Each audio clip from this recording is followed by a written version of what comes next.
नमस्कार दोस्तों, एक फिर आप सभी का ज्ञान बाग में स्वागत करता हूं।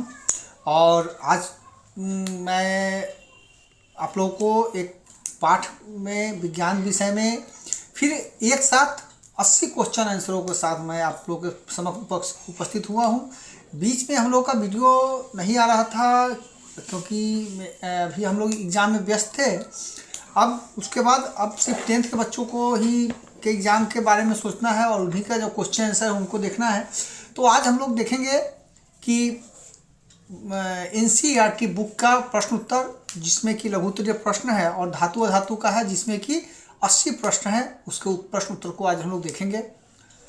अब तो स्टार्ट करते हूँ धातु अधातु पाठ का, विज्ञान रसायन शास्त्र वर्ग 10 के धातु अधातु पाठ का अति लघु उत्तरीय प्रश्न। इस वीडियो को आप लोग पूरा देखें स्टार्टिंग से, मैं तब जाकर के आप लोगों को समझ में आएगा कि हाँ, यह वीडियो आप लोगों को देखने लायक था या नहीं था। उसके बाद आप लोग लाइक सब्सक्राइब जो भी आपकी मर्जी है करते रहें, और मुझे पूर्ण विश्वास है कि आप लोगों को यह वीडियो पसंद आएगा ही आएगा।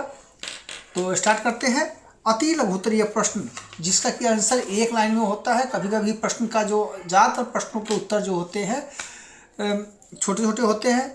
तो देखते हैं पहला प्रश्न। ऐसी धातु का नाम बताए जो कमरे के ताप पर द्रव होती है। तो पारा, जिसका जो सिंबल है Hg है। ऐसी धातु का उदाहरण दे जो चाकू द्वारा आसानी से काटा जा सकता है। सोडियम, जिसका सिंबल Na होता है। ऐसी धातु का नाम लिखे जो ऊष्मा की सबसे अच्छी चालक होती है। सिल्वर, जिसका सिंबल होता है Ag। ऐसी धातु का नाम लिखे जो ऊष्मा का कुचालक होता है। लेड और मरकरी। लेड का होता है Pb। ऐसी धातु का नाम लिखे जो ऊष्मा की अल्पतम चालक होती है। इसका होता है लेड, जिसको Pb बोलते हैं। ऐसी धातु का नाम बताए जो समान ताप पर द्रव अवस्था में पाई जाती है। समान जो ताप रहती है उसमें भी वह क्या है, लिक्विड फॉर्म में पाया जाता है। वो होता है ब्रोमीन, जिसको Br से संबोधित किया जाता है। सांकेतिक भाषा है। एक ऐसी धातु का नाम लिखे जो विद्युत का सुचालक होता है। ग्रेफाइट।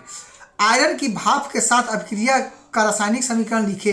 तो आयरन जब हो जाएगा तो उसको आयरन का जो सांकेतिक भाषा होता है वह Fe होता है, और भाप का होता है जो वह जल के रूप में होता है। तो इसमें Fe प्लस H2O करेंगे तो Fe का 3 भाग और H2O का 4 भाग मिलकर के इसका रिएक्शन हो जाएगा।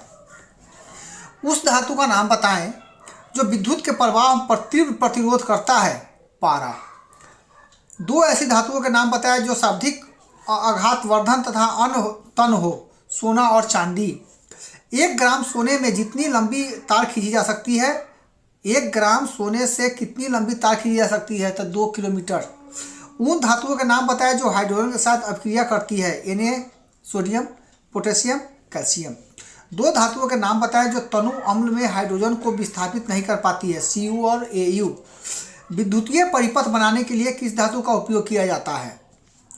ताम्र का, जिसको Cu से संबोधित करते हैं। क्या होता है जब धातु किसी तनु अम्ल के साथ अपक्रिया करती है? इस अपक्रिया में धातु के लवण तथा हाइड्रोजन गैस का निर्माण होता है। उदाहरण Zn। धातु एवं हाइड्रोजन के बीच अपक्रिया को प्रदर्शन करने के लिए समीकरण लिखे।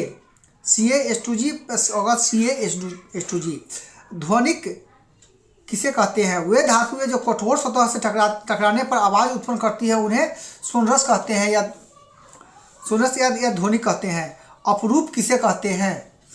कुछ तत्व कई रूपों में पाए जाते हैं जिनके भौतिक गुण में भिन्नता होती है परंतु रासायनिक गुण समान होते हैं। भौतिक गुण डिफरेंट होगा और रासायनिक गुण दोनों में सेम होता है। ये विभिन्न रूप से अपरूप तथा यह अवशिष्ट अपरूपता कहलाती है। धातु को उसके ऑक्साइड से प्राप्त करने के लिए किस रासायनिक प्रक्रिया का उपयोग किया जाता है? उपचयन प्रक्रिया का उपयोग किया जाता है। सबसे अधिक अभिक्रियाशील धातु कौन सी है? Li और पोटेशियम। कौन सा धातु आसानी से संक्षारित नहीं होता है? सोना और चांदी। कोई धातु ऑक्सीजन के साथ अभिक्रिया कर उच्च गलनांक वाला यौगिक निर्मित करती है। यह यौगिक जल में विलय है। यह तत्व क्या है? कैल्शियम। सबसे कठोर प्राकृतिक पदार्थ का नाम बताइए। पृथ्वी पर पाए जाने वाला सबसे कठोर प्राकृतिक तत्व है हीरा। सोडियम धातु को चाकू से भी काटा जा सकता है। क्यों? यह मोम जैसा कोमल होता है और इसका द्रव्यनांक और घनत्वांक कम होता है। लगभग सभी धातुएं ऑक्सीजन के साथ मिलकर क्या बनाती है? धातु ऑक्साइड। धनागिरीकरण क्या है? एल्युमिनियम पर मोटी ऑक्साइड परत बनने की प्रक्रिया। उपधातु किसे कहते हैं? उदाहरण सहित समझाएं। उपधातु वे तत्व है जिन्हें धातु या धातु दोनों गुण होते हैं, जिसमें दोनों धातु भी होगा और अधातु भी होगा। जैसे आर्सेनिक जिसको एस बोलते हैं, एटीमनी जिसको एसपी बोलते हैं, अबिस्मत बोल जिसको बीआई से संकेतित किया जाता है। सोने एवं चांदी को अत्यधिक तापमान पर गर्म करने पर क्या होता है? चांदी तथा सोना अत्यधिक तापमान पर ऑक्सीजन के साथ अभिक्रिया नहीं करते हैं। एक्वाइरिजन में मिश्रण का अनुपात क्या होता है? का अनुपात बताए। एक्वाइरिजन में 3 भाग सांद्र हाइड्रोक्लोरिक अम्ल एवं 1 भाग सांद्र नाइट्रिक अम्ल होता है। सोडियम को खुले में क्यों नहीं रख सकते हैं? सोडियम वायु के संपर्क में आने पर तेजी से अभिक्रिया करता है, इसलिए इसे खुले में नहीं रखा जा सकता है। नाइट्रोजन के ऑक्साइड के नाम लिखे। Na2O, NO और NO2 नाइट्रोजन के 3 ऑक्साइड यही है। Zn, Al, Mg एवं Fe दिए गए धातुओं को घटते अभिक्रियात्मक क्रम में लगाएं। तो ये सबसे जो छोटा हो जाएगा वो है Mg हो जाएगा, उससे बड़ा होगा Al होगा, उससे बड़ा Zn होगा और सबसे बड़ा जो होगा लोहा होगा। सर्वाधिक कम क्रियाशील धातु को छांटिए, तो इसमें सबसे छोटा होगा सोना। सोडियम प्लस में इलेक्ट्रॉन की संख्या कितनी होती है? 10 होती है। सोडियम में 10 होती है। आयनिक यौगिक कठोर क्यों होता है? धनात्मक एवं ऋणात्मक आयनों के बीच मजबूत आकर्षण बल के कारण आयनिक यौगिक ठोस तथा थोड़े कठोर होते हैं। पोटेशियम, कैल्शियम, सोडियम, मैग्नीशियम स्वतंत्र रूप में नहीं पाए जाते। क्यों? क्योंकि ये अत्यंत क्रियाशील धातु है, इसलिए यह स्वतंत्र रूप में नहीं पाए जाते हैं। ग्रेफाइट विद्युत का कुचालक क्यों है? ग्रेफाइट के परमाणु के मुक्त इलेक्ट्रॉन के कारण इलेक्ट्रॉन के सुगम प्रवाह हो जाता है। गालक से क्या अभिक्रिया है? गालक वे पदार्थ है जो अयस्क में उपस्थित अम्लीय अशुद्धियों को गलनीय पदार्थ परिवर्तित करते हैं। टाइटेनियम का शुद्धिकरण किस विधि द्वारा किया जाता है? वान आर्केल द्वारा विकसित विधि द्वारा। निस्तापन किसे कहते हैं? निस्तापन वह प्रक्रम है जिसमें किसी कार्बोनेट अयस्क को वायु की अनुपस्थिति में गर्म किया जाता है। लोहे के निष्कर्षण में चूने का पत्थर क्यों डाला जाता है? लोहे के अयस्क में सिलिका की अशुद्धि को दूर करने के लिए चूने का पत्थर डाला जाता है। जस्तीकरण से क्या अभिप्राय है? लोहे पर जस्ते की एक पतली परत चढ़ाने को जस्तीकरण कहते हैं। लोहे का कौन सा रूप सबसे शुद्ध होता है? पिटवा लोहा सबसे शुद्ध होता है। सोने के आभूषणों में तांबा क्यों मिलाया जाता है? कठोरता प्रदान करने के लिए तांबा मिलाया जाता है। कौन कौन से धातुएं एंजाइम के घटक हैं? तांबा और जस्ता।